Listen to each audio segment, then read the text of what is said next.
Fala, rubro-negras e rubro-negros do meu coração, um vídeo de quase véspera de Natal, só que completamente focado em 2024. Falaremos aí da Taça Guanabara, né? O Flamengo vai disputar jogos no norte e nordeste do país.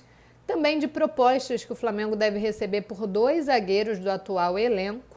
O preço já estipulado pela Roma para negociar Matias Vinha, que é a atual prioridade do Flamengo nessa janela de transferências, e também da despedida oficial de De La Cruz com a camisa do River Plate. Então, amassa o like, compartilha esse vídeo e vem com a gente para que a gente comece aí a projetar a próxima temporada do Flamengo, a começar pela Taça Guanabara, né, que é a primeira partida oficial do Flamengo, é pela Taça Guanabara em 2024. E aí a gente sabe que não é de hoje, né, que o Flamengo sofre com questões de manutenção do gramado do Maracanã. Então, como uma saída, o Flamengo optou por rodar o Brasil mesmo nesse período aí de estadual. Inclusive, a estreia do Rubro Negro na temporada, né, na partida contra o Audax, no dia 17 de janeiro, está marcada para ocorrer em Manaus, tá? Na Arena Amazônia, e essa partida está marcada para as 9h30 da noite. A gente sabe que depois dessa estreia, a tendência, na verdade, é que o Flamengo vá para esse jogo com força máxima e depois embarque para os Estados Unidos para a segunda etapa da pré-temporada, né? Que é quando o Flamengo vai enfrentar o Orlando City pelo UFC Series e tem mais um amistoso aí previsto também na agenda, só que sem adversário definido ainda. Então o Flamengo estreia com força máxima lá em Manaus contra o Audax na Arena Amazônia às 21h30. E aí, na segunda rodada, que essa já deve ser, inclusive, com o elenco alternativo, o Flamengo também disputa fora do Rio de Janeiro, tá? Ela está marcada para ocorrer no dia 21 de janeiro contra o Nova Iguaçu, lá no estádio Almeidão, em João Pessoa, às 18h10. Já na segunda rodada. Então, os 2 primeiros partidos do Flamengo na temporada serão fora do Rio de Janeiro. E aí, pula para a quarta rodada, no dia 27 de janeiro, na partida contra a Portuguesa, que vai ser disputada lá na Arena das Dunas, em Natal, também às 18h10.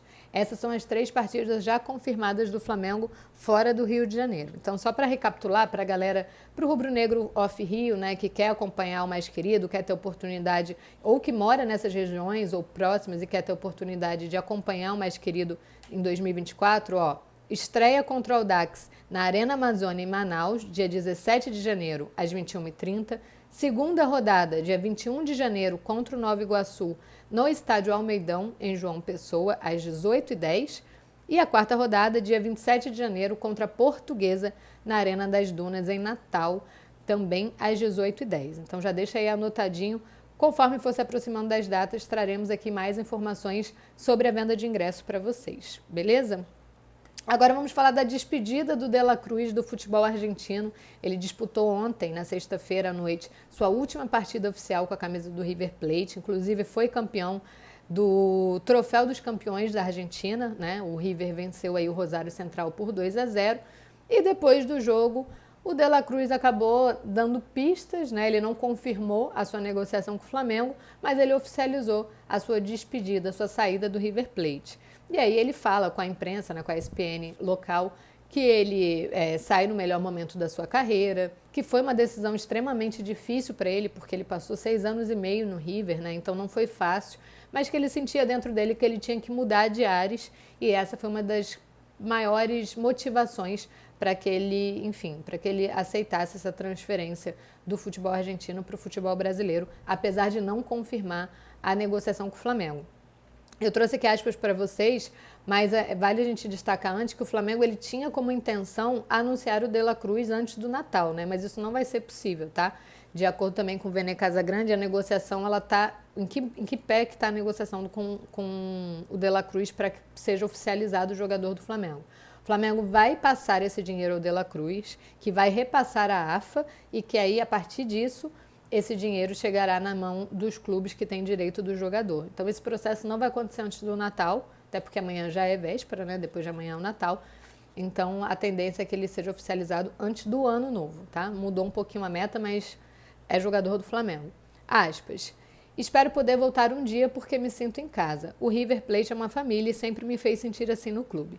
Prefiro não falar nada ainda sobre o Flamengo, né? É uma questão de esperar. Acho que saio no melhor momento da minha carreira desde que me consolidei na seleção, onde Marcelo Bielsa me fez sentir muito importante dentro do meu esquema. Aqui no clube também, o treinador me deu muita chance no grupo e hoje tudo isso me faz sair no meu melhor momento. Foi uma das decisões mais difíceis da minha vida. Pessoalmente, eu precisava de uma mudança de cenário, de mudar um pouco o sentido do que eu vinha fazendo. Fecha aspas. Inclusive, tem até uma entrevista também com o Nath, que o Nath fala um pouco do futebol brasileiro, diz que ele vai para um grandíssimo clube, enfim. Então, tudo ali, só não foi citado mesmo o nome Flamengo, mas todo o resto aconteceu.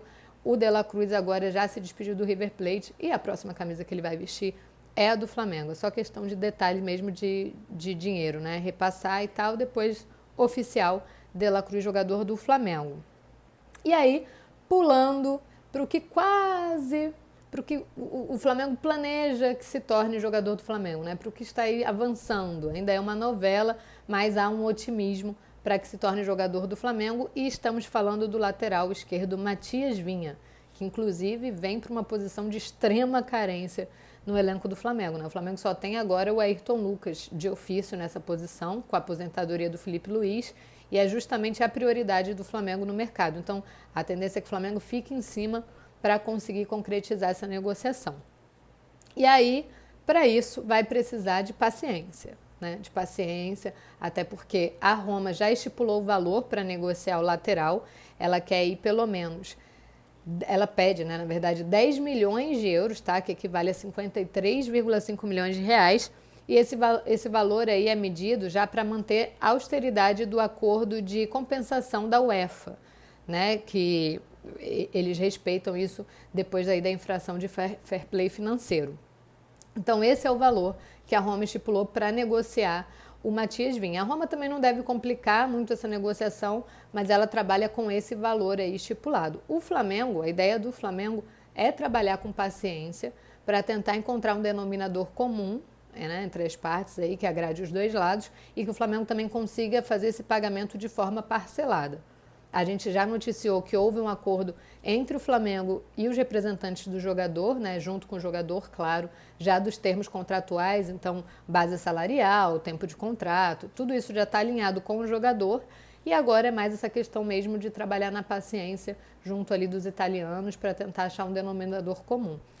E aí seguiremos acompanhando, né, o desenrolar dessa novela. Como eu disse, há um otimismo no Flamengo, mas o GE noticiou que o Flamengo não está sozinho nesse interesse pelo jogador, tá? Existem 2 grandes clubes de São Paulo, não foram citados os nomes, mas que também têm interesse e também monitoram toda essa situação aí com a Roma, mas não há qualquer proposta oficial entregue à Roma pelo jogador. Eles estão ali monitorando, só observando mesmo qualquer brecha e possibilidade de negociá-lo. E aí a gente vale lembrar, né, que o Matias Vinha já foi jogador do Palmeiras.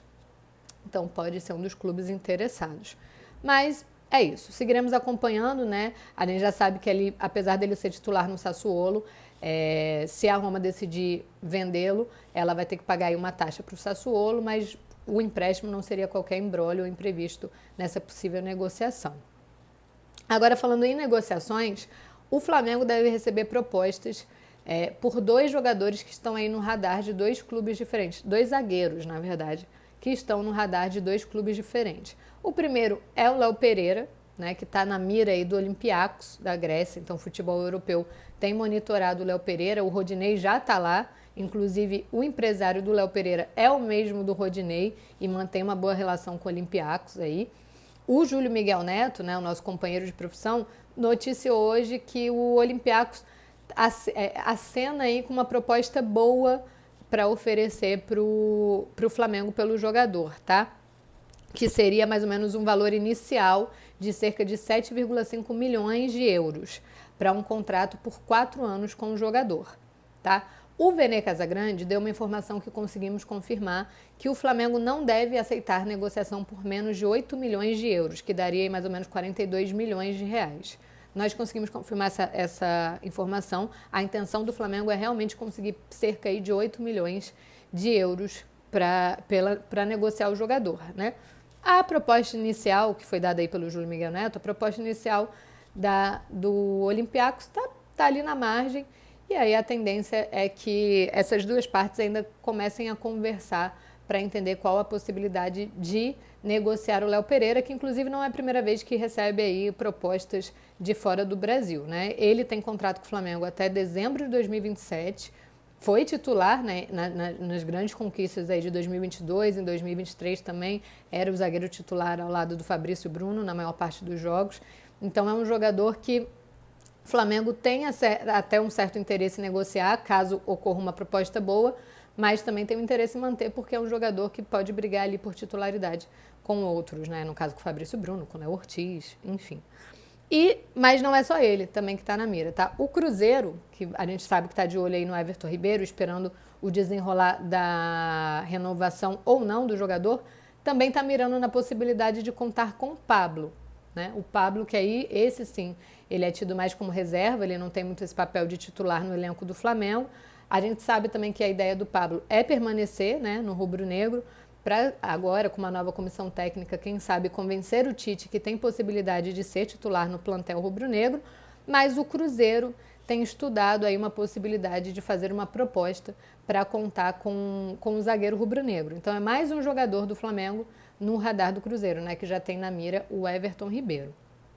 Também seguiremos acompanhando, caso o Flamengo acabe recebendo proposta oficial por esses dois atletas, nós obviamente traremos essa informação para vocês em vídeos informativos e no site também, nas redes sociais aí, em forma de notícia. Então fiquem com a gente, 7 horas da manhã, amanhã tem o meu parceiraço, craque da notícia, Jonas Stelman, às 11 horas da manhã, debate sobre todos esses temas, né? O programa de domingo, véspera de Natal, esse especialíssimo. E às 7 horas da noite eu estou aqui também trazendo tudo que há de importante para vocês nessa véspera de Natal, finalzinho de 2023 do Flamengo.